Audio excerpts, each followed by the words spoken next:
पूछो मोहि, इसमें भी है, पूछो मोहि कि रहूं कहाँ, मैं पूछत सक चाहूं, जहाँ न हुई कहाँ देई तेई, तुम ही दिखाऊं ठाऊं। हे प्रभु आप मुझे एक बात बताइए, किस किस स्थान में आप नहीं, वो स्थान मुझे बता दीजिए, मैं आपको रहने का उचित स्थान बताऊंगा। अब वाल्मीकि जी की इस बात को सुन करके भगवान श्री राम और चुपचाप हो गए, इतना चुप हो गए।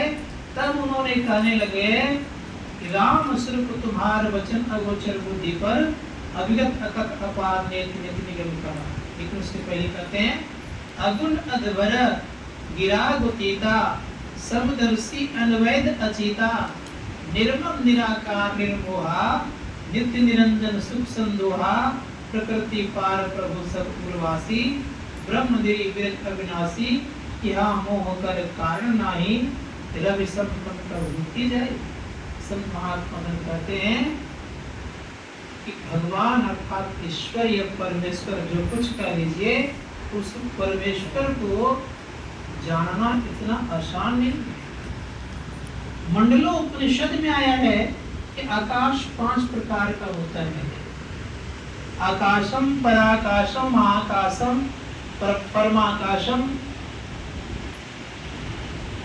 पंच भवती, ऐसे कुछ पंक्ति है। हाँ, 5 प्रकार के आकाश होते हैं। एक जिस आकाश को देख रहे हैं इसको आकाश कहा जाता है, इसके बाद पर आकाश कहलाता है, फिर परमाकाश कहलाता है, परामिति आकाश कहलाता है, और अंत में सबसे बड़ा जो आकाश है वह आकाश है। संत महात्मा ने कहा इस 5 प्रकार के आकाश हैं, और 5 प्रकार के आकाशों में वह परमपिता परमात्मा भरपूर है, थोड़ा भी खाली नहीं है।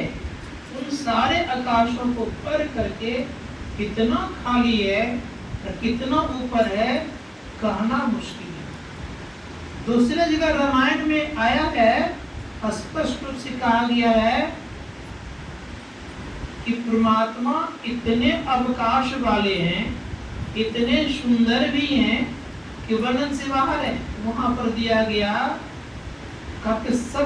साथ वहां पर कहा गया कोटि दुर्गा के तरह वो शक्तिशाली है। कौन? परमात्मा, परमपिता परमात्मा। कोटि सूर्य के समान वो प्रकाशवान है। कोटि कोटि वर्णन किया गया है। कोटि कामदेव के सुंदर, कामदेव के तरह सुंदर है। कोटि आकाश के तरह अवकाश उनमें है।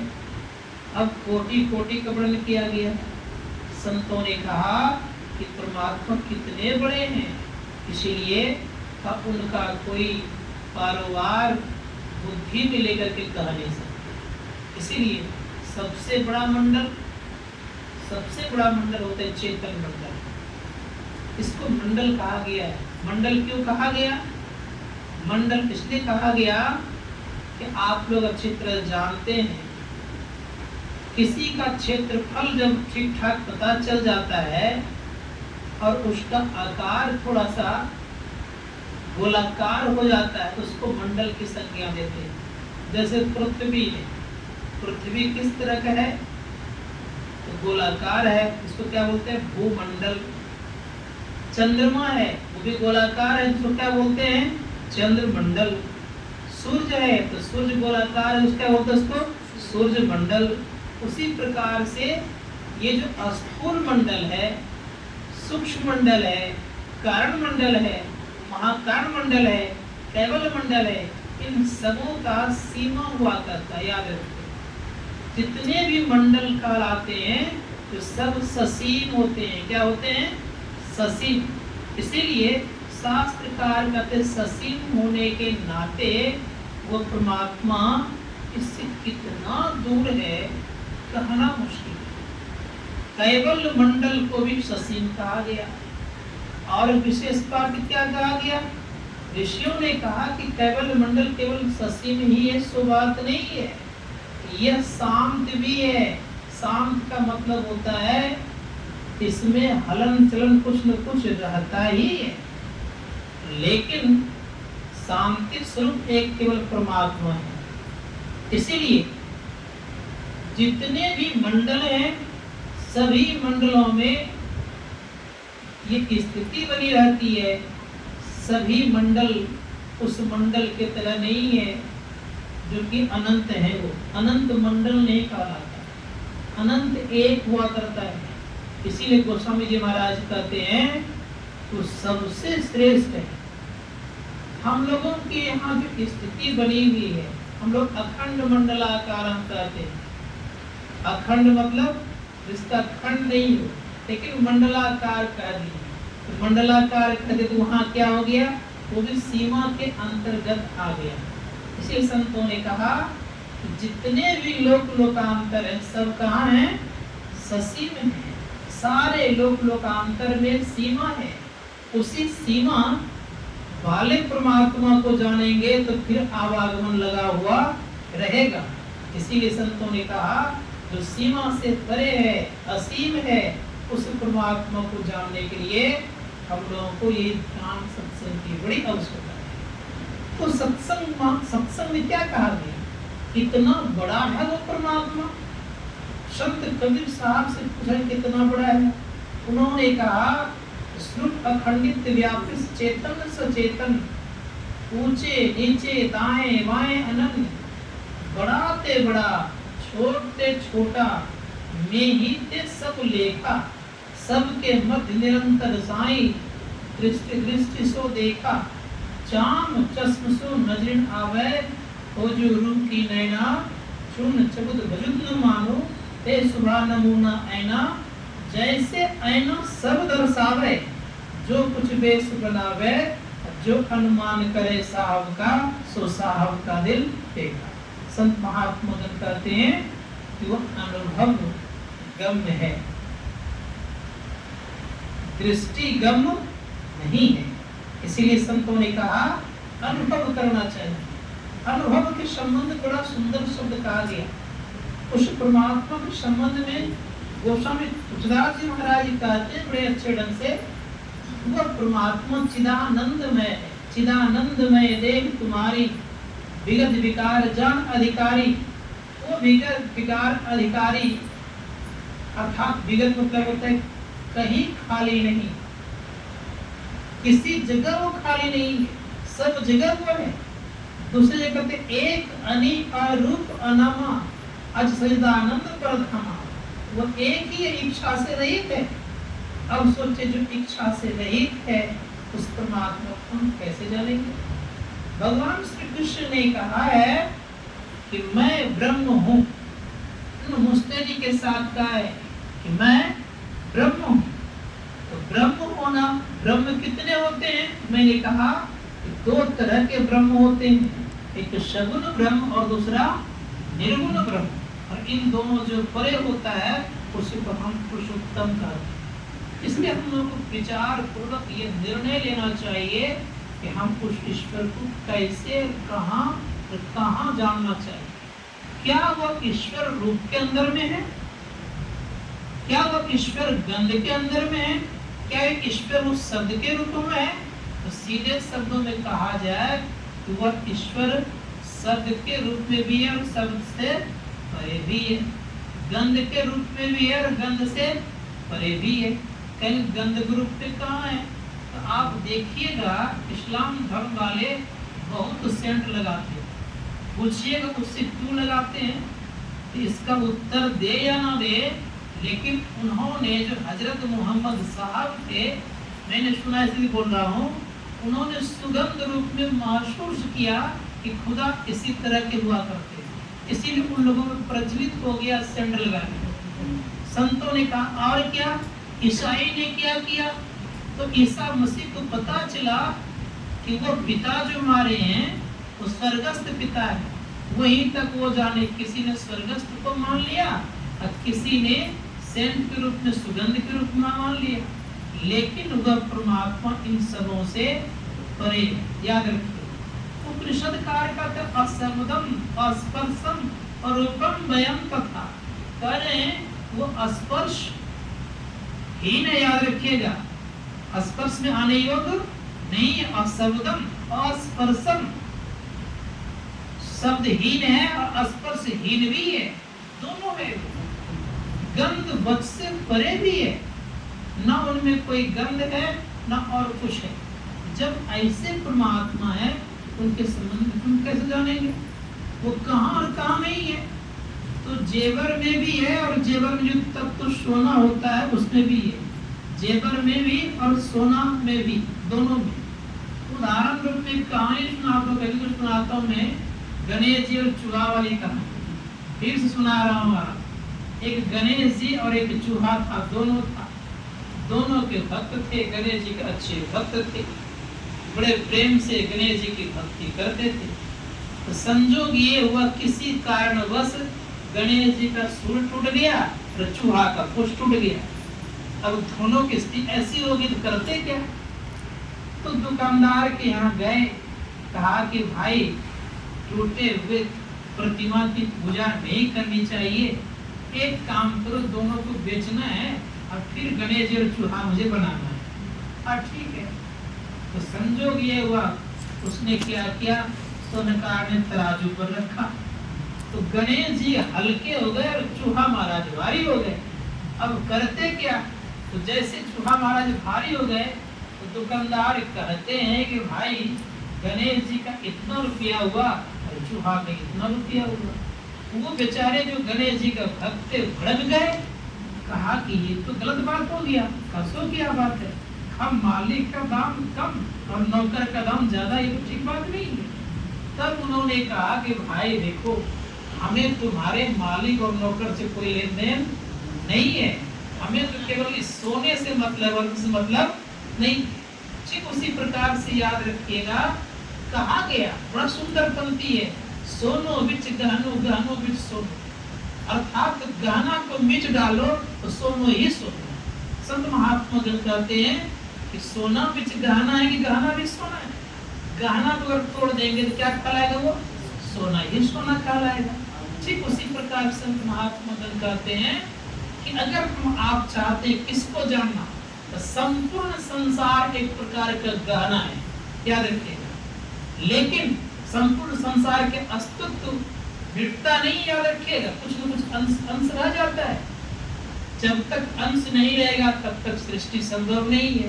तो जैन साहित्य में बड़ा सुंदर शब्द कहा गया है, जैन साहित्य में संपूर्ण संसार के तत्वों को उद्गल कहा गया। उद्गल का मतलब होता है नाशवान पदार्थ, सारे के सारे नाशवान।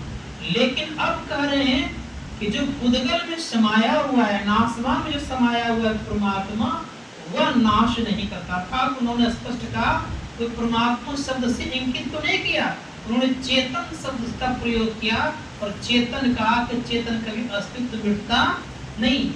तो चेतन का कभी अस्तित्व मिटता नहीं है, तो हम लोग ये जानना चाहिए। उस परम तत्व परमात्मा को जानने के लिए हम लोगों को चलना पड़ेगा। अब रह गई बात यह, उस परमात्मा को जानने के और क्या क्या उपाय हैं? ऋषिगण कहते हैं बहुत सारे उपाय हैं। और भागवत महापुराण में थोड़ा सा आइए।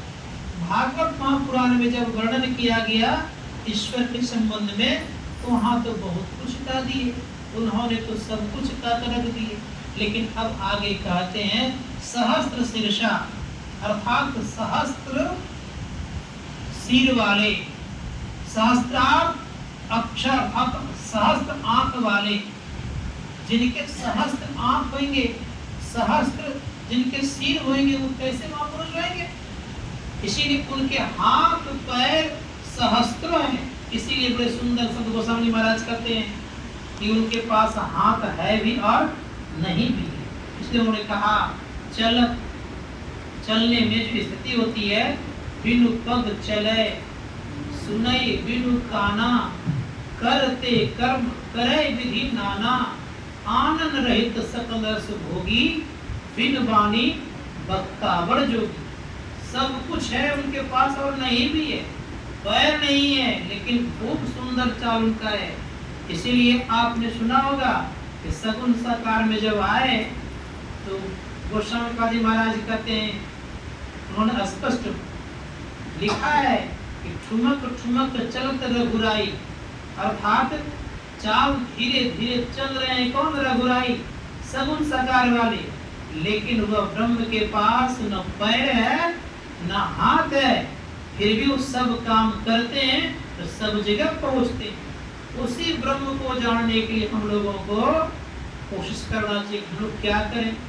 तो एक बात सदैव याद, उस ब्रह्म पर भरोसा और विश्वास रखना चाहिए कि जब सर्वत्र है तो भरोसा विश्वास तो होना चाहिए। लेकिन कभी कभी संदेह मुझे हुआ करता है कि भगवान पर तो भरोसा कम कम करते हैं, लेकिन भूत और प्रेत पर ज्यादा भरोसा करते हैं। कहेंगे कैसे? एक सच्ची घटना सुना रहा हूं मैं आप लोगों को। एक बार भाई बहन में और कुछ लोगों में बातचीत चली। उनमें से एक विद्यार्थी थे, उसने कहा, वो साइंस के विद्यार्थी थे। साइंस के विद्यार्थी कहते हैं कि भूत होता नहीं है, लेकिन लोगों ने कहा भूत होता है। ये कहा कि भूत होता ही नहीं है। जैसे का भूत होता है तो लोग ने कह दिया, क्या तुम श्मशान घाट में जाकर के 12 बजे रात में वहां से जाकर के तुम लौट सकते हो? हाँ लौट जाऊंगा, कौन बड़ी बात है। तो साइंस के विद्यार्थी थे ही कि 12 बजे रात में चले गया श्मशान घाट, घूम घाम लिए, सब काम कर लिए। और जब उधर से वो लौटे तो उनके मन में हुआ कि गया तो हूँ मैं, आ तो गया हूँ, लोग पूछेगा तुम क्या करके आओ तो क्या जवाब दूंगा? तो कोई न कोई चिन्ह दे करके आना चाहिए।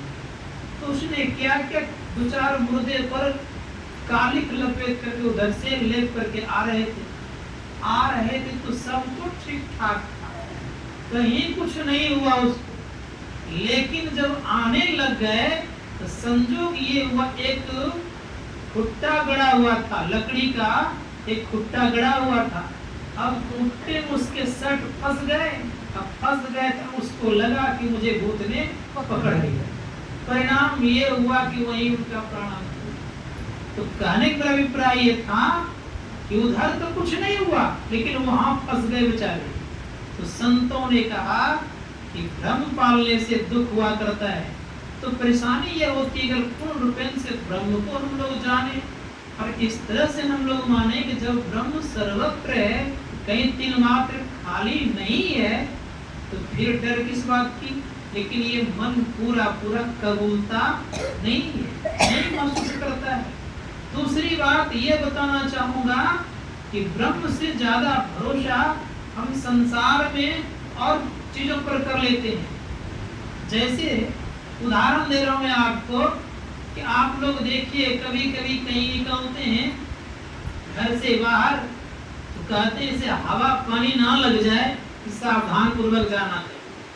अब स्थिति क्या होती है?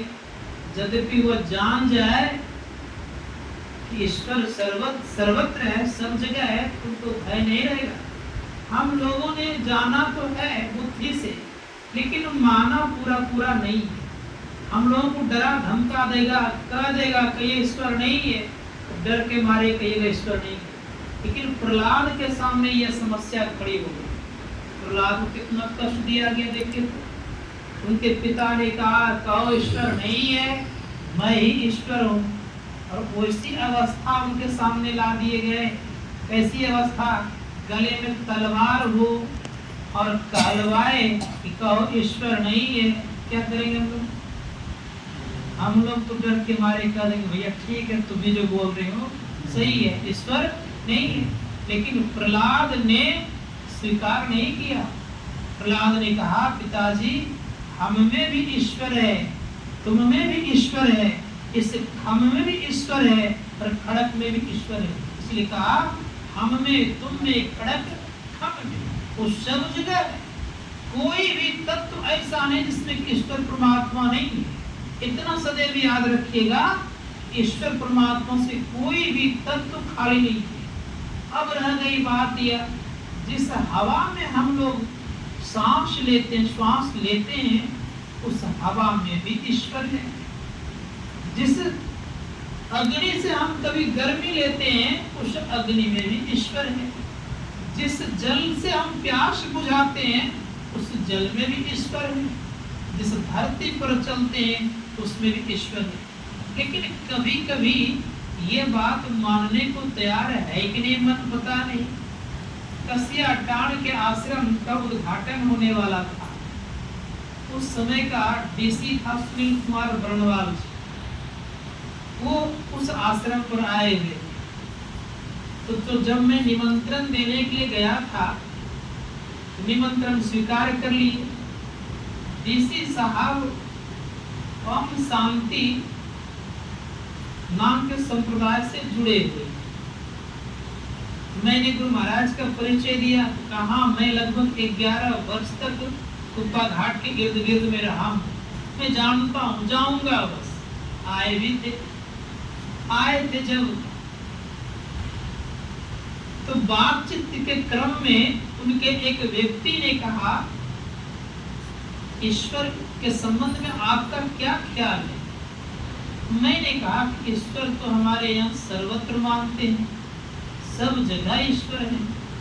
तो कुछ बैठते हैं, क्या गंदे जगह में ईश्वर भी रहते हैं? तो मैंने कहा आपका क्या विचार है? तो हमारे यहाँ विचार ये है कि गंदे जगह में ईश्वर नहीं रहते हैं। तो मैंने लगे हाथ उनसे कहा कि हमारे यहाँ विचार ये है कि ईश्वर सर्वत्र है, गंदे जगह में भी है और पवित्र जगह में भी है। कहीं दिल मात्र खाली नहीं है ईश्वर से। अब स्थिति यह बनती है, कहीं दिल मात्र खाली नहीं ईश्वर से, क्या किया जाए? तो उनके अनुयायी लोग इस बात को स्वीकारते नहीं कि सर्वत्र ईश्वर है। इतना वो लोग अवश्य मानते हैं कि पवित्रता में केवल ईश्वर है, गंदे जगह में नहीं है। एक बात मैं और बता रहा हूँ। इसी तरह से मैं ट्रेन से सफर कर रहा था। ट्रेन सफर कर रहा तो एक व्यक्ति ने पूछ बैठे हमसे कि आपका क्या प्रचार प्रसार हुआ करता है? तो मैंने कहा ज्ञान योग युक्त ईश्वर भक्ति का प्रचार प्रसार होता है। फिर पूछते हैं कि ईश्वर क्या है? तो मैंने कहा कि ईश्वर वह है जो 14 इंद्रियों से देखने में, समझने में, विचारने में जो नहीं आता हो वो ईश्वर कहलाता है। फिर दोबारा मैंने कहा इन 14 इंद्रियों से अलग हटकर के जो ज्ञान होता है उसे हम ईश्वर कहते हैं। तो फिर पूछते हुए कि 14 इंद्रियां कौन कौन है? तो मैंने बताया कि 5 कर्म इंद्रियां, 5 ज्ञान इंद्रियां और 4 अंतःकरण की इंद्रियां।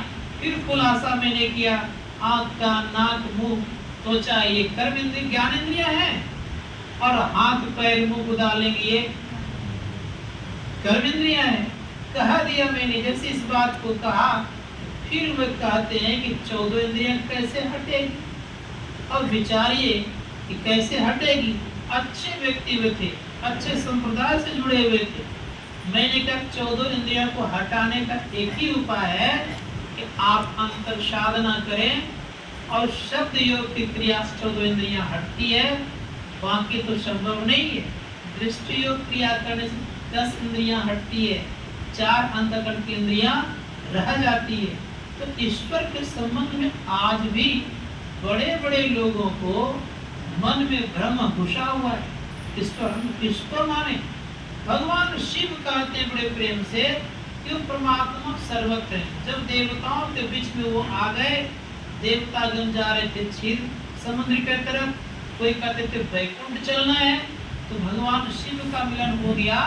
तो भगवान शिव कहते हैं कि हरि व्यापक सर्वत्र समाना, प्रेम ते प्रकट होई मैं जाना।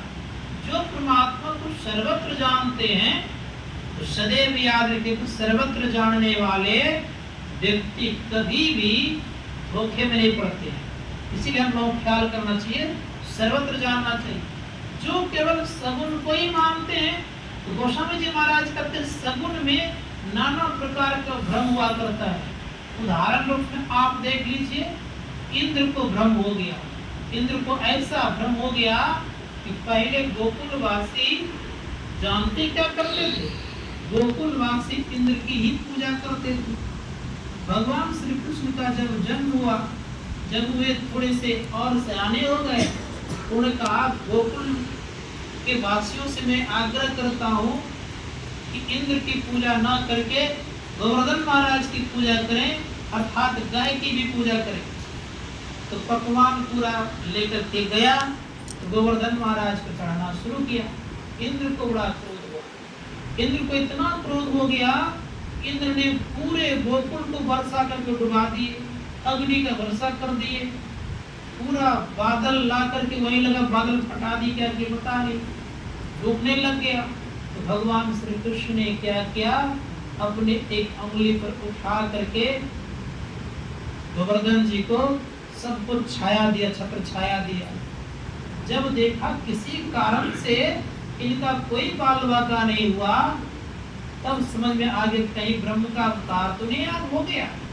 अब स्थिति ये हो गई कि भगवान श्री कृष्ण के सामने आए, तो भगवान श्री कृष्ण ने बहुत फटकार लगाया, कहा तुम्हारी पूजा अगर नहीं करेंगे लोग, तुम लोगों को सताओगे, ये ठीक बात तो नहीं है, इसलिए आज से तुम्हारी पूजा नहीं होगी। और उस दिन से पूजा उनकी होना बंद हो गई। तो मैं कहना ये चाह रहा था कि जब देवताओं को सगुण साकार में भ्रम होता है, तो औरों की बात क्या कही जाए। ब्रह्मा जी को भ्रम हो गया, ग्वाल वालों के साथ जूठे खा लिया करते थे, तब उनके मन में ये ब्रह्म होते तो जूठे दूसरे को नहीं खाते, किसी के जूठा उठा खा लेते थे, किसी के साथ खेल लेते थे। तो इनको शंका हो गया कि ग्वाल वाल हैं, गाय चराया करते हैं, ये ब्रह्म होते तो इस तरह नहीं करते। तो उन्होंने क्या किया, सब ग्वाल वाल को गाय सहित को एक गुफा में जाकर के बंद देखा कि ऐसी स्थिति हो गई। भगवान श्री कृष्ण ने जिस तरह का ग्वाल बाल थे, उस तरह का दूसरा निर्माण करके, जैसा जैसा जिनका जिनका जो गाय थी, उस तरह का निर्माण करके सबके घर पहुंचा। अब बहुत दिन तक उस गुफा में बंद किए हुए हैं, रखे हुए हैं। जब देखा कि तो सेम उसी तरह से बना लिए, तब पता चला कि लगता है भगवान का अवतार हो गया। अब ऐसी स्थिति से उनके भ्रम के दूर हुए। तो संत महात्मा गण कहते हैं सगुण में भ्रम होता है, लेकिन निर्गुण में भ्रम होता नहीं। इसीलिए निर्गुण की उपासना करने वाले व्यक्ति कभी धोखे में नहीं पड़ते। सगुण की उपासना करने वाले व्यक्ति को धोखे में कितने बार पड़ते रहते हैं। उदाहरण रूप देखिए, कई जगह पड़ गए सगुण के उपासक धोखे में। इसी संतों ने कहा कि निर्गुण को जो ठीक से जान लेता है, वो व्यक्ति कोई धोखे में पड़ता नहीं है, तो उनका आवागमन होता भी नहीं। इसलिए हम लोग को प्रयास करना चाहिए कि निर्गुण की उपासना कब करेंगे हम। संत महात्मा जन कहते हैं पहले सगुण को थोड़ा समझिए कि सगुण क्या है। सगुण में 3 गुण होते हैं और 5 तत्व भी हुआ करते हैं। 3 गुण और 5 तत्व होने के कारण वो सगुण कहलाता है। जैसे हम आप देखिए आराम से कि जो कुछ भी हम देखते इस आंख से, सारे के सारे एक सगुण कहलाता है। कान से जो सुन रहे हैं इस सगुण के अंतर्गत में आता है। तो संतों ने कहा सुनना और देखना इस सब सगुण के अंतर्गत में आता है। अब दूसरी बात ये हम आप जानिए, जो व्यक्ति वो बढ़िया से ईश्वर को जानना चाहता है तो कैसे जाने। इस आंख से तो संभव नहीं है। संत कबीर साहब ने कहा चाम चश्म से नजर ना आवे, वो जो रूप की नहीं ना, चमड़े के आंख से दिखाई तो पड़ने वाली नहीं है। लेकिन आज भी महात्मा लोग या और लोग भी इसके संबंध में चाहते कि मैं इस आंख से देखूं। इस आंख से तो हवा भी दिखाई नहीं देती, अब परमात्मा दिखे हंसी नहीं आएगी। संत महात्मा जन कहते हैं इस आंख से संभव नहीं है। उसी प्रकार से उस जमाने में भी हुआ करता था, एक गुरु शिष्य में बड़ी अच्छी बात बनती थी। तो गुरु ने कहा कि परमात्मा जो है वे विभु हैं और हम लोग लघु हैं। गोस्वामी जी महाराज ने भी कहने कृपा की उन्होंने कहा ईश्वर अंश जीव अविनाशी चेतन अमल सहज सुख राशि। तो हम लोग ईश्वर के अंश हैं। महात्मा जी कह रहे हैं कि वे विभु हैं और हम लघु हैं। शिष्य उनके थे, उन्होंने कहा कि उनके अंश हम कैसे हो गए। अंश अगर होते तो कुछ न कुछ मेरे में गुण होता भी। बहुत समझाने पर नहीं समझा, तब क्या करता? महात्मा जी ने कहा देखो मुझे प्यास लगी, गंगा किनारे की कुटिया थी, पहले पानी ले आओ तब फिर मैं समझाता। तो गए बेचारे, कमंडल उठाए, पानी लेकर खाए। महात्मा जी के पास एक लकड़ी थी, उस लकड़ी से घुमाने लगे उसने। हाँ गुरुदेव आप तो बोले अभी कि पानी पीऊंगा, पानी ना पी करके आप केवल घुमा रहे हैं, बात क्या है? कहा इसमें मैं देख रहा हूँ इस गंगा जी में बड़ी बड़ी नाव चल रही है, इसमें एक भी ये नाव चल रही है। उस गंगा जी में बहुत सारे लोग स्नान कर रहे हैं, इसमें एक लोग भी स्नान नहीं कर रहे हैं। उस गंगा जी में बहुत सारी मछलियां उछल कूद कर रही है, इसमें एक भी नहीं है। इन सारी बातों को जब कहा गुरुजी ने, तो शिष्य कहता है गुरुदेव वो तो बहुत बड़ी नदी है, और उसी नदी का थोड़ा सा यह जल है। हाँ बस बस उसी प्रकार से वो परमात्मा बहुत बड़े हैं, विभु हैं वो, हम लोग उनके छोटा सा अंश है। अब कोई पूछेगा कैसा अंश, क्या जवाब दीजिएगा? अंश अगर कोई पूछे कि हम परमात्मा के अंश किस तरह से हैं, अंश को लोग टुकड़ा भी कहते हैं, अंश को लोग पिस भी कहते हैं, लेकिन हम परमात्मा के अंश कैसे? तो गुरु महाराज ने बड़ा सुंदर खुलासा कर दिया है। उन्होंने कहा है जीवात्म प्रभु का अंश है, जस अंश नभ को देखिए। नभ मतलब आकाश, आकाश को जिस प्रकार से हम देख रहे हैं उसी प्रकार से हम लोग परमात्मा के अंश हैं। अब दूसरी बात यह, इस प्रकृति को क्या हम अनादि कहें, ये शादी कहें, क्या कहें? तो गुरु महाराज जी बड़े सुंदर प्रश्न को उत्तर दिए हैं। ये प्रकृति द्वय उत्पत्ति लय होवे प्रभु की मौज से, ये परमात्मा के मौज से दोनों प्रकृति बनी है। इसीलिए संत महात्मा गण कहते हैं दोनों प्रकृतियों के अंतर्गत रहेंगे तो हम लोग द्वैत में रहेंगे, दोनों प्रकृतियों के परे चले जाएंगे तो हम लोग अद्वैत हो जाएंगे। तो संत महात्मा गण कहते हैं कि संत मत का सिद्धांत और द्वैत की तरफ ले जाता है, संत मत का ज्ञान और द्वैत की तरफ ले जाता है। इसीलिए हम लोगों को इस पर ख्याल करना चाहिए। सुंदरदास जी महाराज कहते हैं कि भाई सुनो, व्योम को व्योम अर्थात आकाश में आकाश का याद रखिएगा। आकाश में आकाश प्रवेश किया हुआ है, आकाश में आकाश कैसे होगा? तो संतों ने कहा और हमारे गुरु महाराज भी कहते हैं कि आकाश में आकाश प्रवेश इसलिए है, जैसे मैंने प्रातः काल कहा था, इसके भीतर भी आकाश है और एक छोटा सा घड़ा उसके भीतर भी आकाश हो जाता है। उसी प्रकार से व्योम में व्योम, आकाश में आकाश है, पानी में पानी है, याद रखिएगा पानी के भीतर भी पानी है। संत महात्मा कैसे विचारना होगा कि कैसे है? एक लोहा का गोला के उदाहरण दे रहा हूं, उस गोला में अग्नि है कि नहीं है? लोहा गोला में अग्नि है कि नहीं? जल के भीतर में अग्नि है कि नहीं है? कैसे अग्नि पता करेंगे हम लोग? संतों ने कहा पता करने का तरीका बता रहे हैं।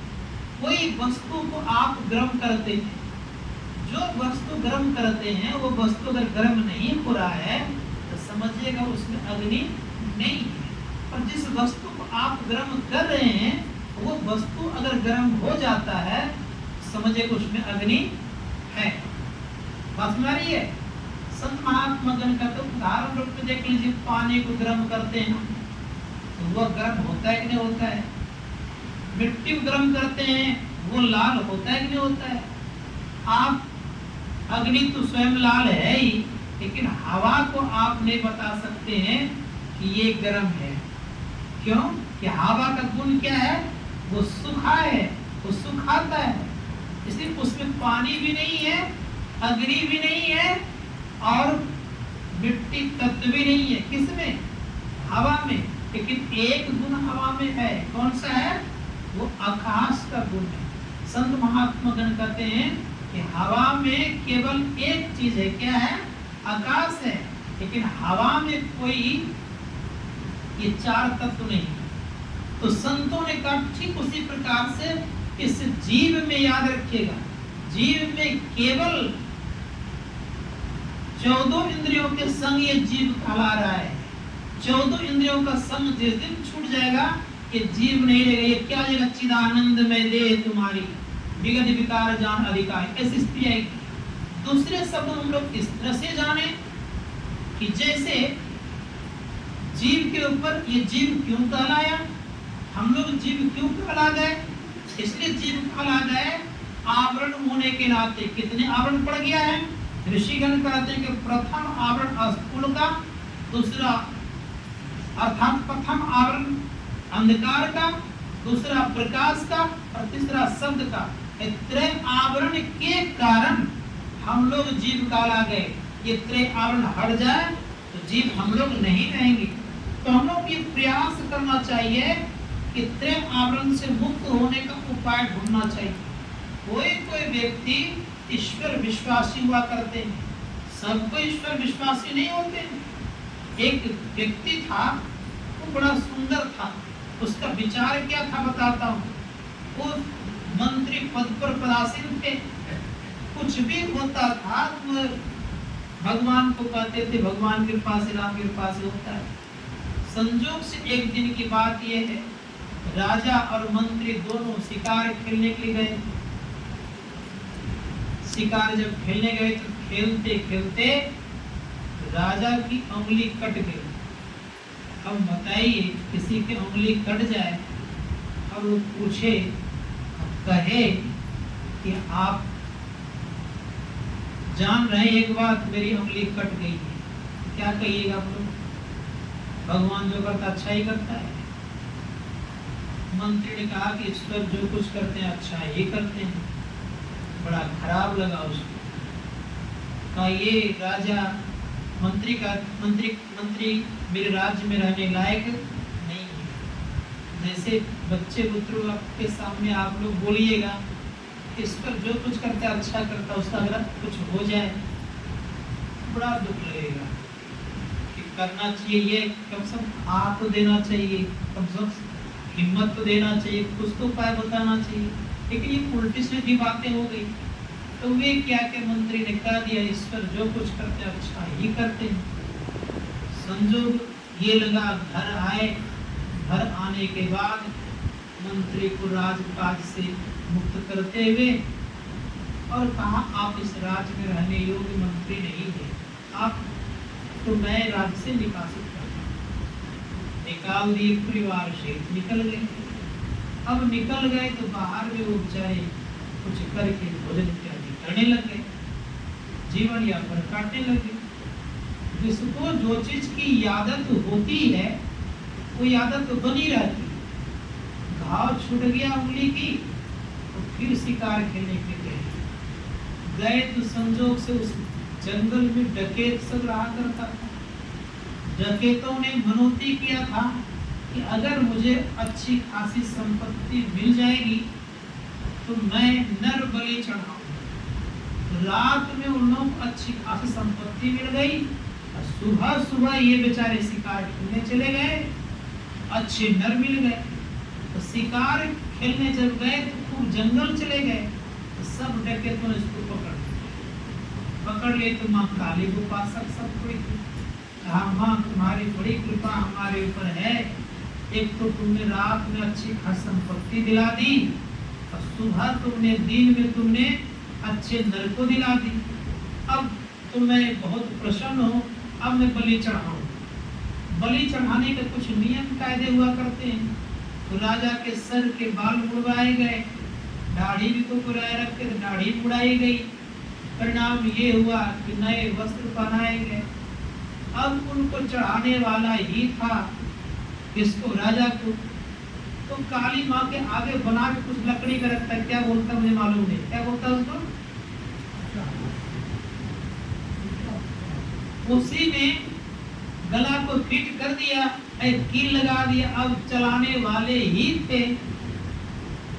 डकैतों के सरदार कहते देखो जी, देख ताक लिया है ठीक से कि नहीं, कहा क्या अब कोई इसका अंग भंग तो नहीं है, जैसे का कोई अंग भंग तो नहीं है, तो स्वीकार कर लिया। देखा कि एक उंगली कटी हुई थी, तो राजा ने क्या किया, एक उंगली को दिखा दिया। अब उंगली को दिखा दिया, कहा कि सरदार जी ये पहले से चढ़ा हुआ है। देखे होंगे देहात वगैरह में कोई बकरा का कान काट देता है ना, तो उसको दोबारा चढ़ाता नहीं है, तो पहले से चढ़ा हुआ है, तो छोड़ दो इसको। छोड़ दिया गया। जान लेकर के राजा वहां से भागा तो आया घर। अब घर में अर्थात राजभवन में विचार करने लग गए कि अगर मेरी उंगली आज नहीं कटी होती तो जान चली जाती। मंत्री ठीक ही कहा था, ईश्वर जो कुछ करते हैं अच्छा ही करते हैं। फिर मंत्री को बुलाया गया, मंत्री बेचारे आ गए।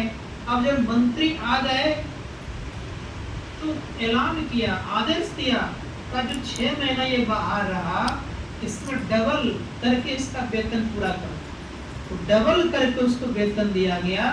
और जब 12 महीने का वेतन उसको मिल गया तो पूछते हैं बड़े प्रेम से कि मंत्री जी, मैंने आपको देश निकाला दिया, राज निकाला दिया और नौकरी से बर्खास्त कर दिया, आपको दुख नहीं हुआ? तो मंत्री कहा था, ईश्वर जो कुछ करता अच्छा ही करता है। कहा क्या तुम्हारे लिए अच्छा किया? कहा आपका अच्छा तो पहले ये हुआ कि आपकी उंगली कटी हुई थी, अगर उंगली कटी ना होती तो जान चली जाती। आपकी उंगली कटने के कारण जान बची, और मेरा क्या हुआ बता रहा हूं मैं, आपका तो जान बच गया क्योंकि उंगली कटी हुई थी, मेरी कोई उंगली तो कटी हुई नहीं थी। अगर आपके राज्य में मैं रहता तो मुझे बगैर लेकर के तो जाते नहीं थे, मेरे को साथ लेकर के जाते थे, तो जान तो बच जाती। आपकी मेरी जान क्या रहती, मेरी जान तो कट ही जाती क्योंकि उंगली कटी हुई नहीं थी। तो जान है तो जहान है, जान है तो जहान कहां से रहेगा? इसलिए देखिए प्रभु कृपा कितनी है कि जान भी बचा दिए, डबल महीने का वेतन भी दिला दिए, और इससे और विशेष कृपा की होगी नौकरी भी मिल गई। तो संत महात्मा गण कहते हैं कि विचारिए थोड़ा सा, ईश्वर पर भरोसा करने वाले का बाल बाका नहीं होता है, इसलिए ईश्वर पर भरोसा करना चाहिए। तो संत महात्मा गण कहते हैं उस ईश्वर को जो सर्वव्यापी ईश्वर है उनको हम कैसे जानेंगे? क्या उपाय है? ऋषि मुनि गण कहते अब उपाय बता रहे हैं। संतों ने कहा कि एक ही उपाय है ईश्वर को जानने का, वो क्या है? पूर्ण से पूर्ण निकला हुआ है, तो आपको भी पूर्ण बनना पड़ेगा। पूर्ण तो है ही आप, लेकिन आवरण होने के नाते थोड़ी दूरी हो गई है। हाँ पूर्ण ही, लेकिन आवरण होने के नाते, दूरी होने के नाते संत महात्मा गण कहते हैं इसी दूरी को मिटाना है। किसकी दूरी को? अंधकार के आवरण, प्रकाश के आवरण, शब्द के आवरण, ये त्रय आवरण के कारण जो दूर हो गए हैं, तो गोस्वामी जी महाराज कहते हैं इसको हम आप क्या करें, तो इसको हटाएं। इसी कारण से लोग क्या स्थिति बन गई? तो गोस्वामी जी महाराज कहते हैं कि माया वसमती मंद अभागी, हृदय जबिनिका बहुविधि लागी, ते सठ हट बस संशय करई, निज अज्ञान राम पर धरई, काम क्रोध मद लोभ रता, गृह आसक्त दुख रूप, ते कि मेरे रघुपति ही मूड पड़े तम को। ये जो तम के कुएं पड़े हुए हैं, तो संत महात्मा गण कहते हैं कि तम से निकलने का प्रयास करना चाहिए।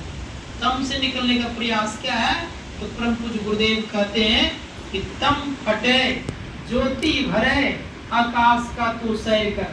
तम फटेगा, अंदर में ज्योति की स्थिति बनेगी और आकाश में हम सैर करेंगे। सबका मन बिगड़ा हुआ रहता है, ऐसा नहीं कि केवल कुछ लोगों को बिगड़ा रहता है। जितने संसार में लोग थे सबका मन बिगड़ा होता है। तो प्रयास करिएगा। मेरा भाई ऐसी परम भक्ति वो भी कहती है, यह मन तो मेरो बड़ो हरामी, यह मन मेरा बड़ा शैतान है। संत पलटूदास जी महाराज ने कहा, मन नहीं पकड़ा जाए बहादुर जवान है, तरत रत खुरखंड बड़ा शैतान है। इस मन के चलते हम लोग दुखी भी हैं, मन के चलते भक्ति भी नहीं हो पाती है, और मन के चलते ये भी आप स्वतंत्र भक्ति नहीं कर पाते हैं, और मन के चलते हम लोग संसार में आना जाना करते रहते हैं। आभवन लगा रहता है। इसी को मिटाने के लिए क्या करना पड़ेगा? तो संत महात्मा गण कहते हैं पहले मोटी इंद्रियों को साइड करिए। मोटी इंद्रियां साइड कैसे होंगे? कहा दृष्टियों क्रिया करने से। लेकिन दृष्टियों क्रिया तभी हम आपसे ठीक होगा जब हम आपके अंदर में एक गुरु मूर्ति का सच्चा दर्शन हो जाए। गुरु मूर्ति पर सही दर्शन हो जाए, हूबहू दिख जाए। ऐसी स्थिति अगर हो जाती है तो दृष्टियों सुलभ और सुखद हो जाता है। ये स्थिति बनने से आसान हो जाता है। इसीलिए संत महात्मा गण कहते हैं कि दृष्टियों क्या है? दृष्टियों के संबंध गुरु महाराज कहते हैं दृष्टि युगल कर अंगुल द्वादश पर दृढ़ स्थिर धर्म ठहराई। हम लोग की दृष्टि कहाँ रहनी चाहिए? द्वादश अंगुल पर। अब कहीं नाप करके देखें क्या? वहाँ गज फीता और मीटर तो है नहीं, नापेंगे कैसे? संतों ने कहा है कि इसका नाप स्वतः हुआ करता है।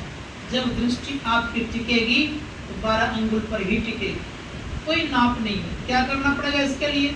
केवल आप क्या करो? तो गुरु महाराज कथनानुसार चलिए। गुरु महाराज कहते हैं